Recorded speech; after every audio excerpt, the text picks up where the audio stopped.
Well, it's about time you're making a new review. So lazy, 480.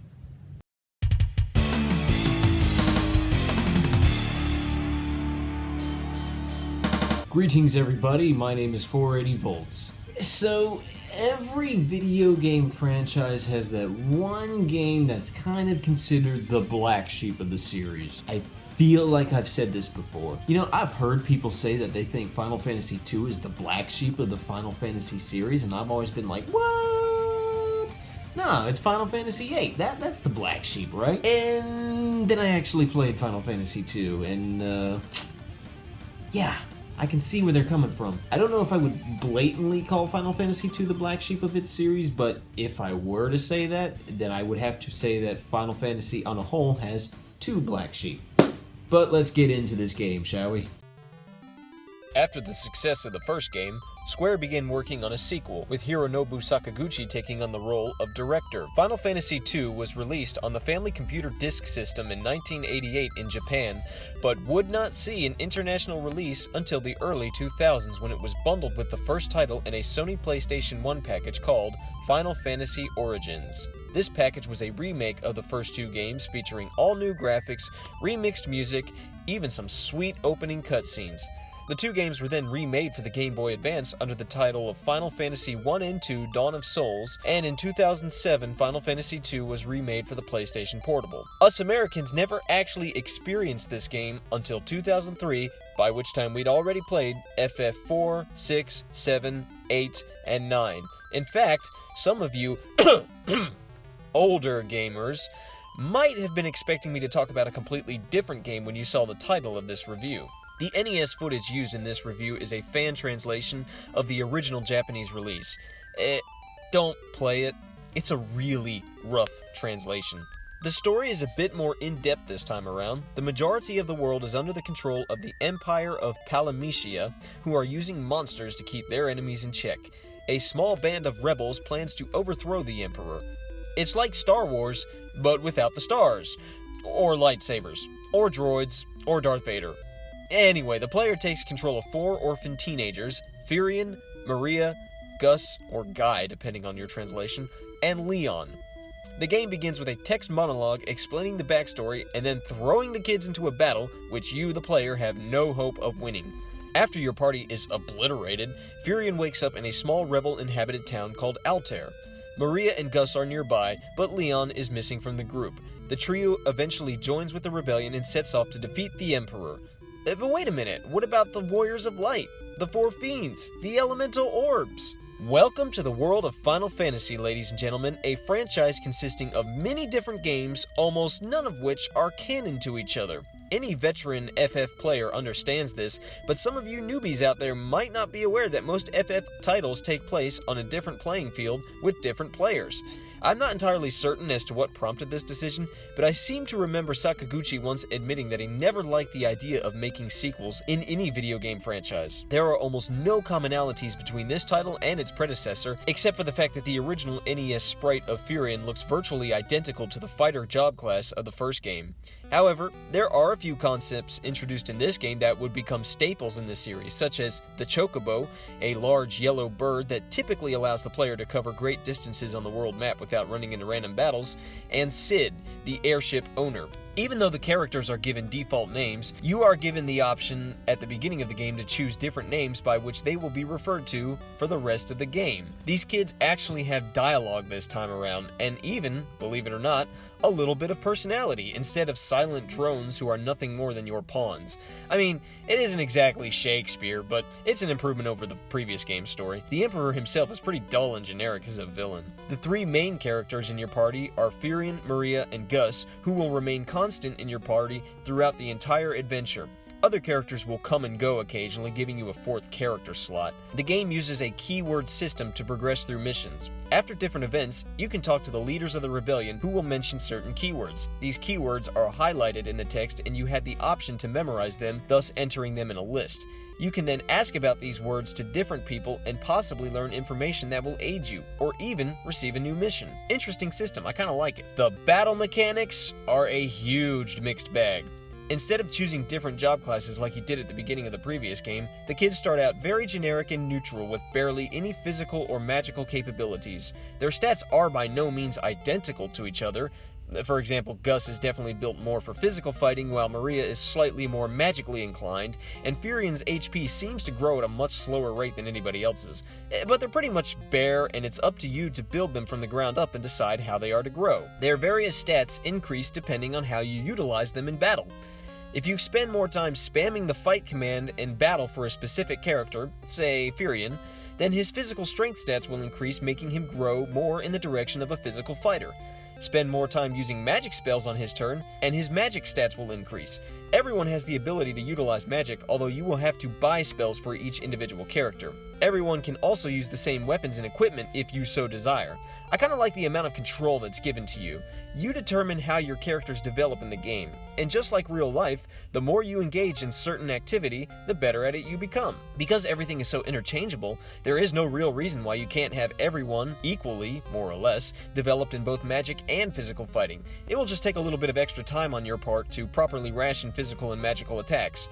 Okay, a lot of extra time.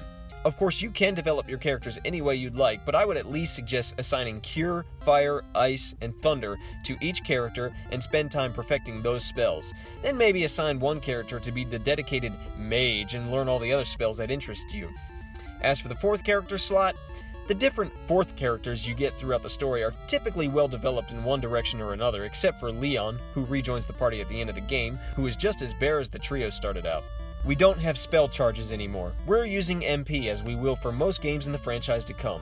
If a character runs out of MP, they can't use any more magic, unless they restore it using ethers or elixirs, or rest at an inn or tent. Every single spell in this game has the option to multi-target enemies or party members. Multi-targeting will divide the effect among the number of targets, but in certain situations can be more efficient. For instance, if you run into a crowd of zombies or other undeads, multi-targeting fire spells will be very useful. This game also introduces the row system, which also is reused in most games of the franchise to come. It's changed a little throughout the years, but in this game, if a character is in the front row, they can deal physical damage to an enemy as well as receive physical damage from an enemy. If they're in the back row, they can't be hit with physical attacks, and they themselves cannot physically hit enemies. You can only change rows outside of battle, and at least one character must be in the front row at all times. Magic-based damage is not affected by rows, so if you choose to have someone develop more as a magic user at the expense of physical defense, you should keep them in the back row. Also, enemies have a row system too. If you run into a group of enemies in a formation of 1 or 2 rows, everyone is considered front row and fair game.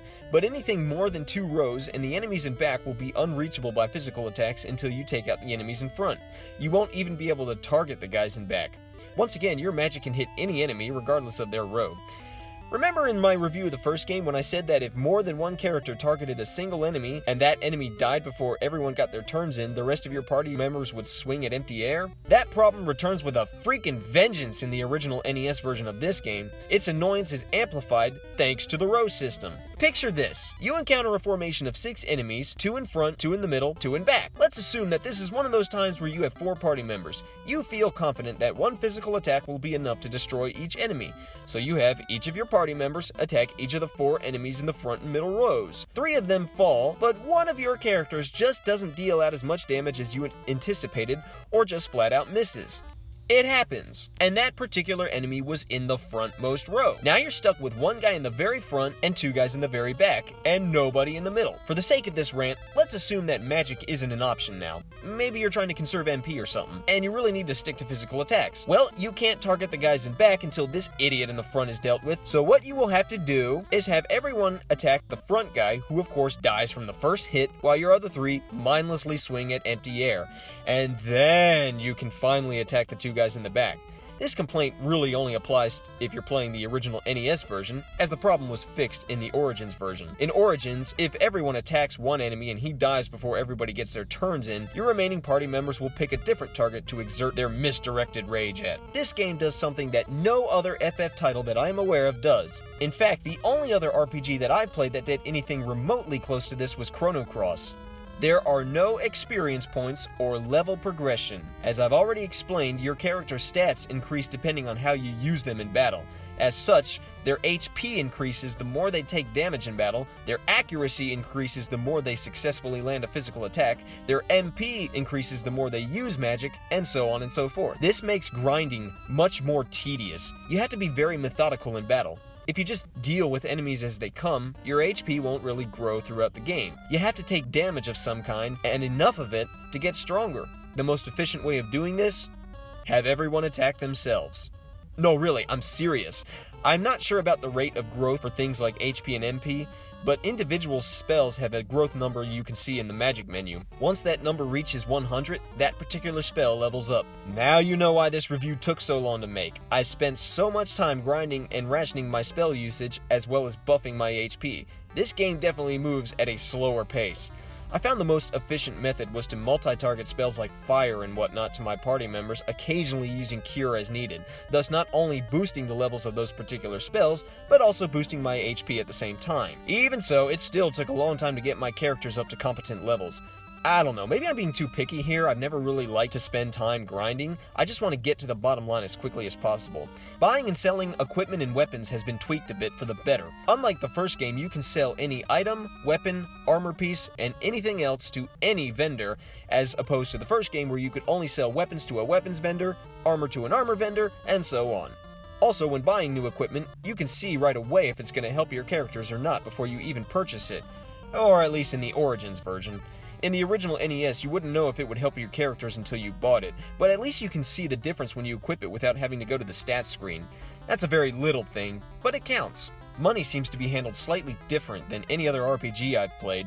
Usually the amount of money you receive from battles is dependent on the levels or difficulty of the enemies you're facing. The tougher they are, the more money you get. That's still a factor here, but it's not the only factor. In this game, the amount of turns used, or the level of efficiency you demonstrate, or the amount of damage you take, seems to have something to do with how much money you receive. For instance, I saved right before fighting this white dragon, and upon beating him, I received 10,000 gil. Then I reloaded and fought the same battle, but with slightly different tactics, and got 0 gil. Also, what you spend at an inn is determined by how much healing you need. The more HP and MP you have to fill, the more money you'll pay, as opposed to most games where the amount of money just increases the further along in the game you go. I kinda like this idea and wouldn't mind seeing it again. One thing that gets really annoying, at least in the NES version, is limited inventory space. In the Origins version, you have room for 63 items, plus 2 extra slots for each character. In the NES version, you still have the 2 slots for each character, but only 32 in the main inventory. It also doesn't help that by the end of the game, almost half of your inventory is filled up with key items that you can't sell or discard. Each character has limited spell space too, and you can even discard existing spells, thereby unlearning said spells. The graphics of the NES version are virtually identical to that of the first game, and the Origins version is smooth and easy on the eyes. Nobuo Uematsu returned to compose the music. The music is about as good as the first game, which wasn't all that great. My favorite piece is the theme of the rebels. Everything else is pretty dull. The battle music, like the first game, is cool enough for the first few times you hear it, but it does unfortunately play in most boss battles, at least in the NES version. A second battle theme is used for some of the bigger and badder bosses towards the end of the game. Uematsu is a musical genius, but it would sadly be a few games before that would become evident. This game is, at the moment, my least favorite in the series. The story is more involved than the first game, but nothing compared to the likes of 6 or 7. The battle mechanics do have potential, but weren't very well executed in my opinion, making the game very tedious. Playing it this time around served the purpose of satisfying my curiosity, but that's as far as it goes. This game failed to do what most RPGs have managed to do, what most RPGs are supposed to do. Draw me in and make me want to keep going.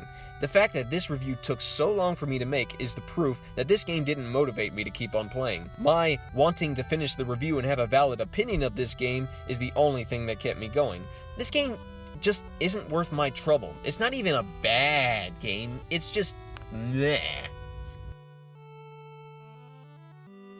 Well, that was Final Fantasy II, everybody. Yeah, not impressed. Could be better, but I also wasn't expecting that much, so I guess it's my expectations and what I ended up getting are sort of somewhere in the middle, so whatever. Stay tuned for the next review, and if you like this one, please give it a like, comment, a subscription, and all that fun stuff. And if you didn't like it, well, then you're stupid. See ya!